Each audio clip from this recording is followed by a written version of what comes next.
So the Play Store is filled with tons of games that help you pass time or even some that aggravate you. So here's my take on my top 5 challenging games for Android, including one that's almost impossible to beat. So let's start things off with a simple one called Don't Touch the Spikes. Now if you're familiar with the game Flappy Bird, then you'll know where this is headed. So the objective is to keep the bird afloat between the walls without hitting the spikes from the sides and from the top and bottom. So you're essentially floating in the middle. Yeah, you might be confident at first, but don't let the simplicity fool you. You'll quickly find that the spikes become more narrow the more successful you are. It definitely takes a certain level of rhythm to get this bird going, so feel free to take a crack at it. Now number 2, Geometry Dash. It's also a rhythm-based game. Basically, you're a square and you have to jump over several obstacles at high speeds right from the jump. There's no sort of easing in. It's pretty straightforward, but what makes it challenging is knowing when to tap. You're either jumping too soon or too late. It's the same philosophy with the previous game, but even if you feel like your timing is correct, try again.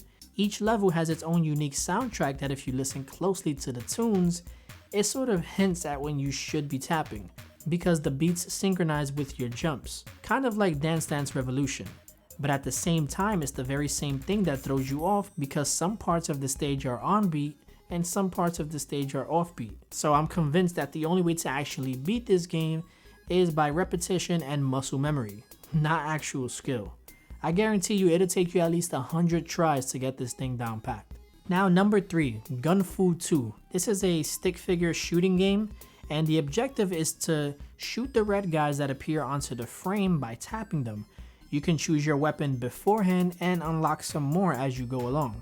The longer you last, the more henchmen appear and at a faster rate. I have to admit it's pretty easy in the beginning, but your brain can only handle so much as it progresses because it requires a great deal of eye coordination. So you have to keep shooting, which only gets you more nervous. Now you die from either not shooting or misfiring.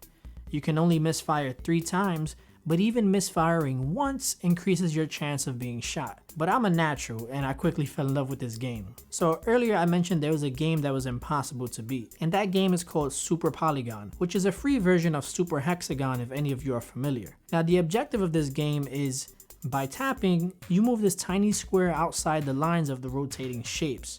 The only problem is just that. They're spinning. So you're basically being hypnotized at the very same time you need to lock focus, and the psychedelic techno music playing in the background doesn't help. Our brains aren't wired for this kind of acid trip, and it might make you wonder if it's even worth playing. I still haven't figured out the quote-unquote trick to this game, but you surely won't last 10 seconds playing, and I challenge you guys to try it out. Good luck trying not to smash your phone on the ground. And last but not least, I have to mention Crossy Roads.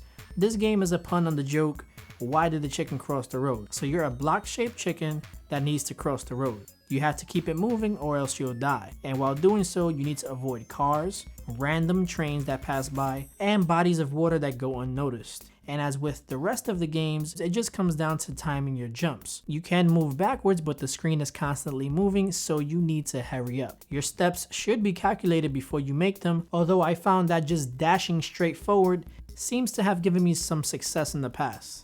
Despite its frustrating nature, it's actually a pretty fun game, one that I really enjoy and I highly recommend. Let me know down in the comment section below which games do you guys find challenging for your Android device, or maybe for even your iOS device. As always, if you enjoyed, feel free to show some love to that like button, share this with a friend or two, and if you haven't done so, be sure to subscribe for weekly content. Thanks for watching, and I'll see you in the next video. Peace.